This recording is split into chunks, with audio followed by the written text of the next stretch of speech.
10 reasons why you should buy the Honda Grom as your first bike.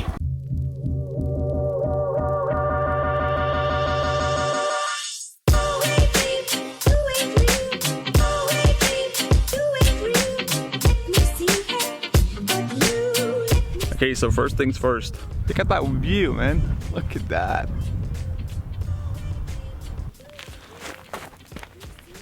When you're out in the market for your first bike, I think a lot of new bikers are a little bit scared or a little bit intimidated by the weight of the whole thing. Not so much that you're gonna crash, but they're simply gonna tip over. A lot of bikes are quite heavy. One of the great things about the Honda Grom is that it's super light. It weighs about 100 kilograms. You're not gonna tip this thing over. See? Very light. Very light.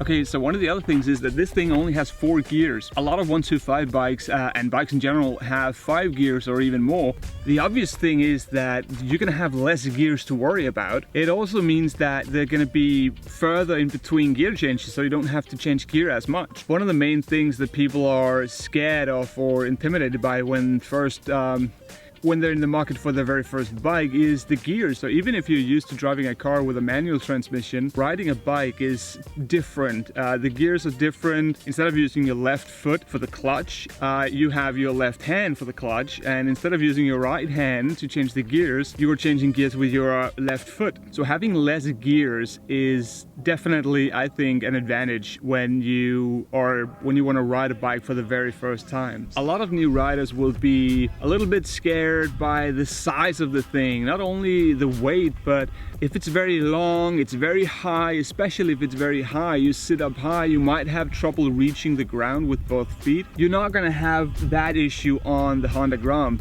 It's very, very low. Even if you're not that tall, you're gonna be able to put both feet on the ground. Look at that, I can stand over it and I still have plenty of room. It's not even my hip. I think the tank is probably about my hip, really. So this bike is very low. It's very easy to control then. Because it is so low and it weighs so little, it's very easy to maneuver. It's very easy to it's easy to handle. You're not gonna tip over. You're not gonna feel like you're gonna tip the bike over. You don't wanna break the bank, right? You want something for your first bike that's not only good for a first bike, but if it can be a little bit on the cheap side as well, that'd be great, because you might have a crash or something, and if you're on a very expensive bike, not so fun. On a Grom, where every part on it costs next to nothing, it's not so big a deal. The Grom is very, very cheap to buy. It's about 3,500 euros, brand new here in Spain. And if you're in the US, it's probably gonna be even cheaper. It is also incredibly cheap to run. This thing goes far on a liter or a gallon. It's super cheap when it comes to gas. It's very cheap when it comes to insurance. The maintenance on it is almost non-existing, especially if you buy it from new. Now, another cool thing about this bike, and I think that's it's maybe an overlooked feature, especially when we're talking about your first bike. This thing has a digital instrument cluster. You can definitely ride with the normal analog one, but when you're on a bike for your first time, you want to keep your eyes as much as you can on the road, and with a nice backlight when you're driving at night. Makes it a lot easier to read at speed, and I think that's going to help you immensely in the beginning when you really don't want to be looking at anything else but the road and the traffic around you. Turn it on. Okay, so as you probably already guessed, it's a Honda. Being a Honda means that it's quality, it's well built. Even though this is, I think, the cheapest Honda you can get, it's very well built. It's not gonna go wrong anytime soon. You know you're gonna have a bike that always starts, that always works. Especially when you consider the price. It's a Honda for less than 4 grand. If you're into modifying a bike, if you're into replacing anything, changing something, there's really no better bike than this one. I've never seen a selection of third-party parts for any bike as big as this one. You can really make this thing your own. If you've already been looking at Honda Groms, you probably realize that this one doesn't look exactly stock. I've changed a couple of things, nothing crazy, nothing wild, but a couple of things have changed. Up here, there used to be a big fender thing, plasticky. That doesn't really look very good, so I bought a fender eliminator kit. New number plate mount, new taillight indicators, a couple of new levers for the clutch and the front brake, and a new mirror.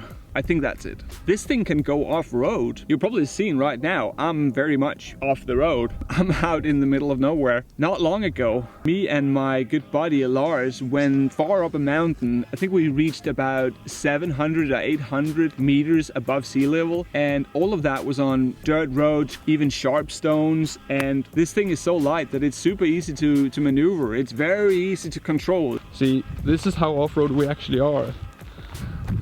Come up this this dirt road right here. Yeah, we're definitely not at sea level, and this thing climbs it like a champ. But these massive fat tires, they just have incredible grip, and as you can see, they're definitely not off-road tires. Okay, so this thing is fun. If you've been looking at Groms already, if this is not your first video, you already know that most people, they praise these things because they are fun. And there's a grass thing in the way of the lens. It's another one. We are off-road. You know, it's a little bit underpowered, you know, it's a little slower than some other 125s. I think that makes it all the more fun. It's really fun. It's so light, it's so nimble. You can flick it around. Even if you get brave, you can do wheelies and stoppies and stuff like that. You know, it's not a bike that I would use for like long trips, but for city riding, short trips like this, like 15-20 minutes outside of town, it's